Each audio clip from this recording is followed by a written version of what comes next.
Atos de São Francisco e dos seus companheiros.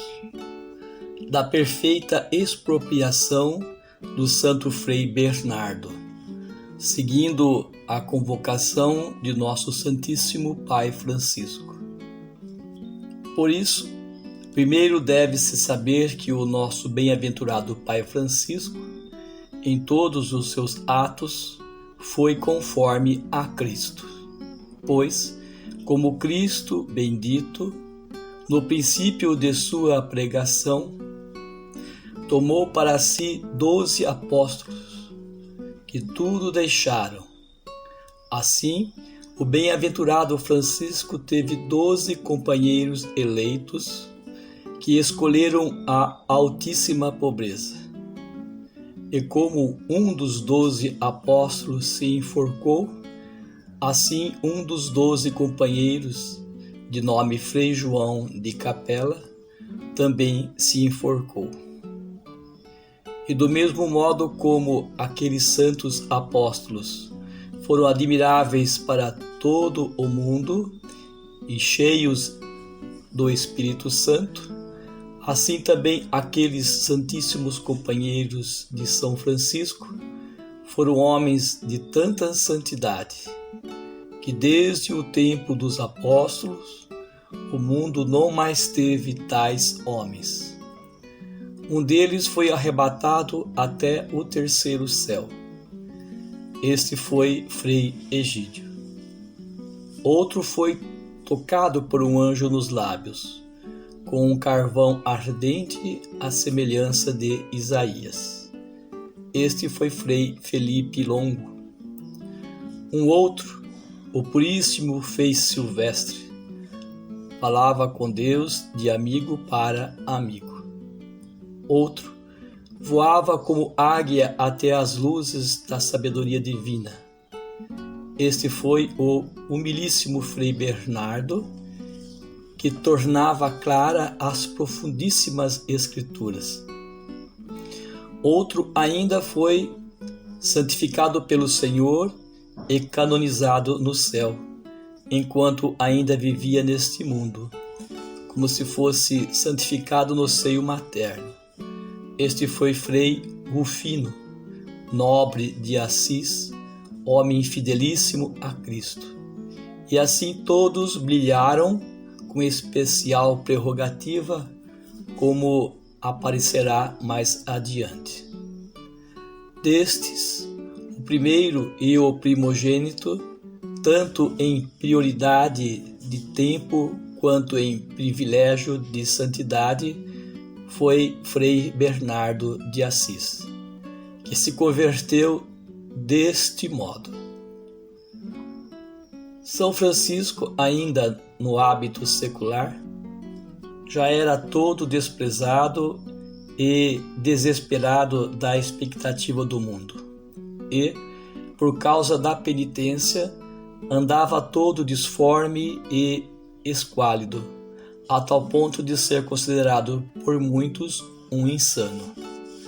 Por isso, ao andar assim por muito tempo pelas ruas de Assis, era afligido por inúmeras injúrias, com lodo e pedradas, tanto por parte dos seus quanto dos estranhos.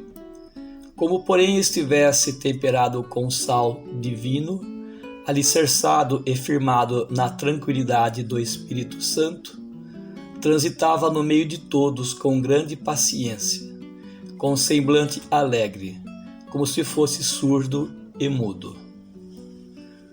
O senhor Bernardo de Assis, porém, era um dos mais nobres, ricos e sábios da cidade, cujos conselhos todos aceitavam.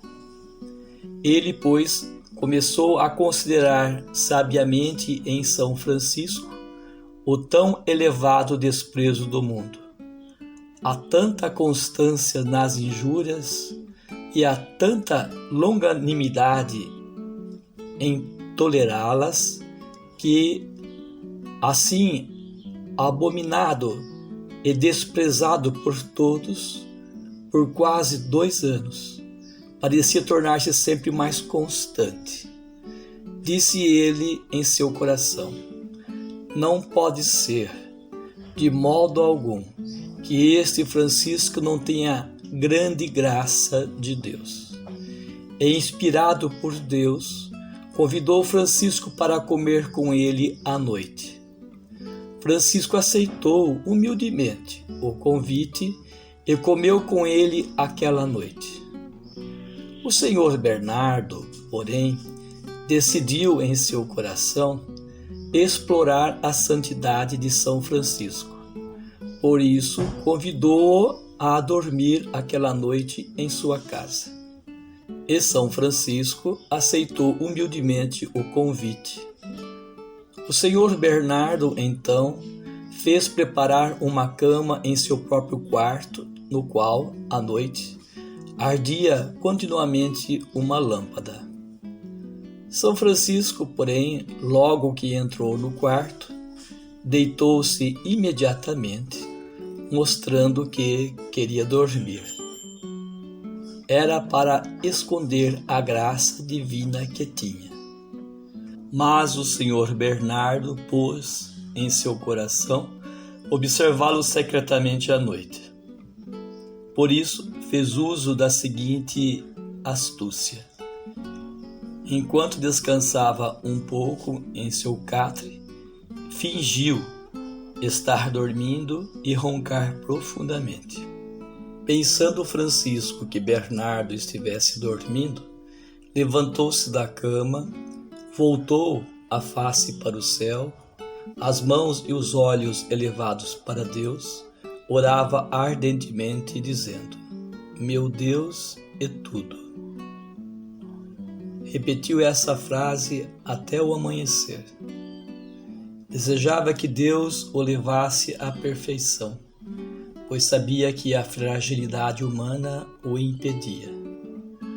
Bernardo viu toda essa cena e, totalmente tocado o seu coração, ao amanhecer chama Francisco e diz: Frei Francisco, eu estou inteiramente disposto a abandonar o mundo e lhe seguir para tudo o que mandar. Francisco, ouvindo isso, exultou no espírito e com grande alegria falou: Senhor Bernardo, o que quer é um caminho árduo. Vamos buscar conselho de nosso Senhor Jesus Cristo. Dirigiram-se à igreja do bispo, assistiram à missa e rezaram até às 15 horas. Depois pediram a Jesus mostrar o caminho. Abriram o missal 3 vezes. Na primeira vez leram: Se queres ser perfeito, vai e vende tudo o que tens e dá aos pobres. Na segunda vez, nada leveis pelo caminho. Na terceira vez, quem quiser vir após mim, negue-se a si mesmo e tome a sua cruz e siga-me. Em vista disso, disse Francisco: Senhor Bernardo, eis o conselho que temos do Senhor. Vai e realiza até o fim. Imediatamente Bernardo desfez de todos os seus bens. Saiu acompanhado de Francisco e juntos distribuíram todos os valores às viúvas, aos órfãos. Aconteceu que um senhor chamado Silvestre, vendo o desperdício, levado pela avareza, disse a Francisco: Você deixou de me pagar algumas daquelas pedras que de mim comprou para reformar as igrejas. Francisco apenas ouviu e se impressionou com a atitude do Silvestre. Em seguida colocou nas mãos do Silvestre uma mão cheia de moedas. Este, contente, retirou-se. Silvestre voltou para casa, mas não dormiu à noite. Pensava no que fez. Censurou a sua avareza. Avaliou o fervor do Bernardo e a santidade de Francisco. Em 3 noites seguidas, sonhou com uma cruz de ouro saindo da boca de Francisco, onde a parte de cima tocava o céu e os braços estendidos tocavam a todos, até os confins do mundo. Tocado pelo Senhor, seguiu o exemplo de Bernardo, desfez de todos os seus bens e deu aos pobres. Depois se fez frade menor.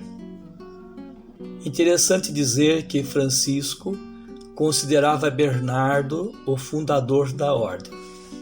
Dizia para todos, publicamente, e que era digno de toda reverência, pois foi o primeiro que distribuiu todos os seus bens.